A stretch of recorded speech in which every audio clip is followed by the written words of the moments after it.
একজন মানুষ যে তোমাকে আগে ভালোবাসতো কিন্তু এখন ভালোবাসতে চাইছে না, সে তোমার থেকে দূরে সরে যেতে চাইছে বা অলরেডি চলে গেছে, তাহলে সেই মানুষটাকে ফিরিয়ে আনার জন্য সবথেকে বড় এবং সহজ অস্ত্র যেটা তুমি প্রয়োগ করলে সেই মানুষটা তোমার কাছে ফিরে আসবে, সেটা হচ্ছে লাভ ভাইব্রেশন উইথ ফটো টেকনিক। এই দুটো বিষয়ে আমি ডিটেলসে ভিডিও বানিয়েছি, কিন্তু আজকের এই ভিডিওতে খুব কম সময়ের মধ্যে সংক্ষেপে সহজে বুঝিয়ে বলবো লাভ ভাইব্রেশনের সাথে ফটো টেকনিক কিভাবে ইউজ করলে তুমি তোমার সেই ভালোবাসার মানুষটাকে ফিরিয়ে আনতে পারবে যে এখন তোমার থেকে দূরে সরে যেতে চাইছে বা অলরেডি চলে গেছে।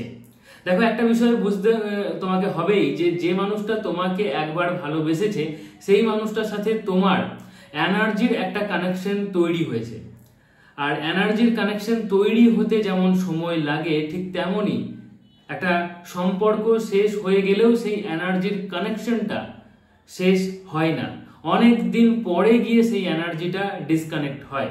তাই যদি তোমাদের ব্রেকআপ হয়ে গেছে অলরেডি 3 মাস 6 মাস 1 বছর 2 বছর হলো, কিংবা হয়তো ব্রেকআপ হব করছে, তাহলে এই লাভ ভাইব্রেশন উইথ ফটো টেকনিকটা অ্যাপ্লাই করে দেখো।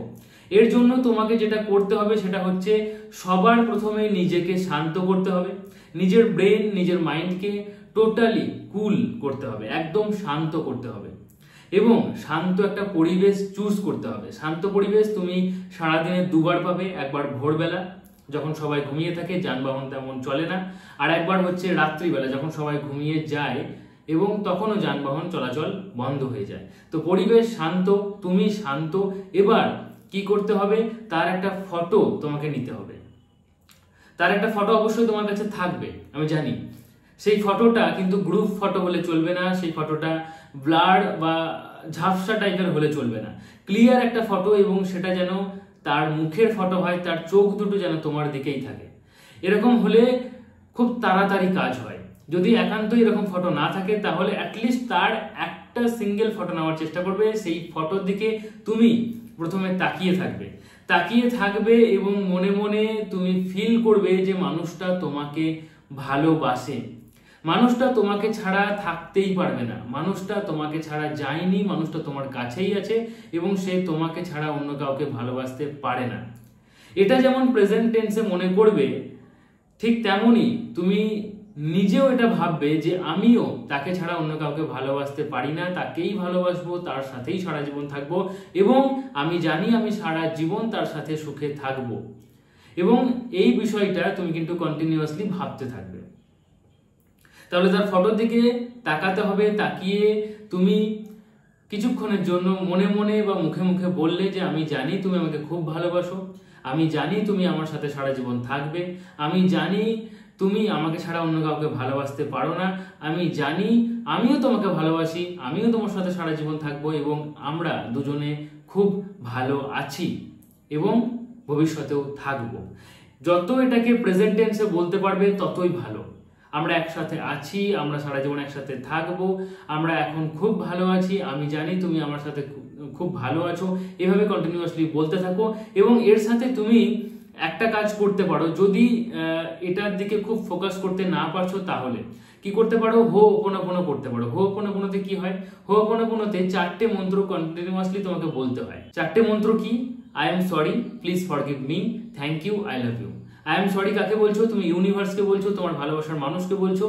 কেন বলছো, কারণ হতেই পারে তুমি অজ্ঞানতার বশে কিছু ভুল করে ফেলেছো, তাই সেই দোষারোপটা তুমি নিজেকেই দিচ্ছ এবং তার জন্য তুমি সরি চাইছো ইউনিভার্সের কাছে, ভালোবাসার মানুষের কাছে, সেই এনার্জির কাছে, সেই পিওর সোল অর্থাৎ আত্মার কাছে।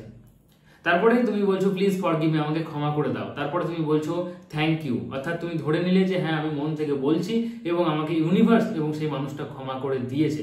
এবং তারপরে তুমি বলছো আই লাভ ইউ, অর্থাৎ আমি ইউনিভার্সকে যেমন ভালোবাসি তেমনই সেই মানুষটাকেও খুব ভালোবাসি। এই মন্ত্রটা তুমি 4 বার যদি কন্টিনিউয়াসলি উচ্চারণ করতে পারো তাহলে মনটা অনেক হালকা হয়ে যাবে, ব্রেনটা অনেক শান্ত হয়ে যাবে।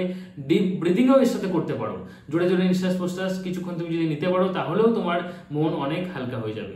তারপরে সেই ফটো টেকনিকের সাথে তুমি লাভ ভাইব্রেশন সেন্ড করতে থাকো। মুখে মুখে যেটা বলছো বা মনে মনে যেটা বলছো সেটাই ভাইব্রেশন ক্রিয়েট করছে তোমার মনের মধ্যে এবং সেটা একটা সময় পর তার কাছে পৌঁছে যাচ্ছে। এবং সেই ভাইব্রেশনটা যখন তার কাছে পৌঁছে যাবে তখন অটোমেটিক্যালি দেখবে কিছুদিনের মধ্যেই তোমার কাছে তার ফোন আসবে, কিংবা সে যেমনভাবেই হোক যোগাযোগ করার চেষ্টা করবে। তবে একটা কথা মাথায় রাখতে হবে, শুধুমাত্র যখন তুমি এই টেকনিক অ্যাপ্লাই করছো তখন তার ব্যাপারে পজিটিভ ভাবছো, অন্য সময় নেগেটিভ ভাবছো, তেমনটা করলে চলবে না। তুমি এই টেকনিকটার উপরে, ইউনিভার্সের উপরে, নিজের উপরে এবং সেই মানুষটার উপরে সবসময় পজিটিভ কথা ভাববে। তুমি মনে মনে ভাববে যে হ্যাঁ, আমি ভালোবাসার মানুষটাকে পাবোই, আমি জানি, কারণ আমি তাকে খুব ভালোবাসি, আমার থেকে বেশি ভালো কেউ তাকে বাঁচতেই পারবে না। এই পজিটিভ চিন্তাটা তোমার নিজের জন্য থাকতে হবে, তার জন্য থাকতে হবে। সেই মানুষটা আমার কাছে খারাপ কিছু করেছিল, কেন আমার সাথে এরকম করলো, এসব কিছু ভাবলে চলবে না। তার সাথে ইউনিভার্সের উপরেও ভরসা রাখতে হবে এবং এই টেকনিকের উপরেও ভরসা রাখতে হবে। অটোমেটিক্যালি তোমার সাথে সেই মানুষটা যোগাযোগ করবে। এবার কিছু মানুষ রয়েছে যারা খুব স্ট্রং ভাইব্রেশন ক্রিয়েট করতে পারে, খুব তাড়াতাড়ি মানুষটাকে আকৃষ্ট করতে পারে। দেখা যায় 3 দিন 7 দিনেই কাজ হচ্ছে, কারো ক্ষেত্রে 15 দিন, কারো ক্ষেত্রে 21 দিনের সময় লাগে। তুমি কন্টিনিউয়াসলি 21 দিন এটাকে প্র্যাকটিস করো, অবশ্যই সেই মানুষটা তোমার কাছে ফিরে আসবে। সো এই টেকনিকটা তুমি মন থেকে ভালোভাবে অ্যাপ্লাই করো এবং মাথায় রাখতে হবে নেগেটিভ কিছু ভাবলে চলবে না। নেগেটিভ ভাবলেই কিন্তু ব্যারিয়ার আসবে এবং পজিটিভ যে ভাইব্রেশনটা তুমি ক্রিয়েট করেছো সেই ভাইব্রেশনটাকে গিয়ে সে ভেঙে দেবে। তাই এটা মাথায় রাখতে হবে, ঠিক আছে?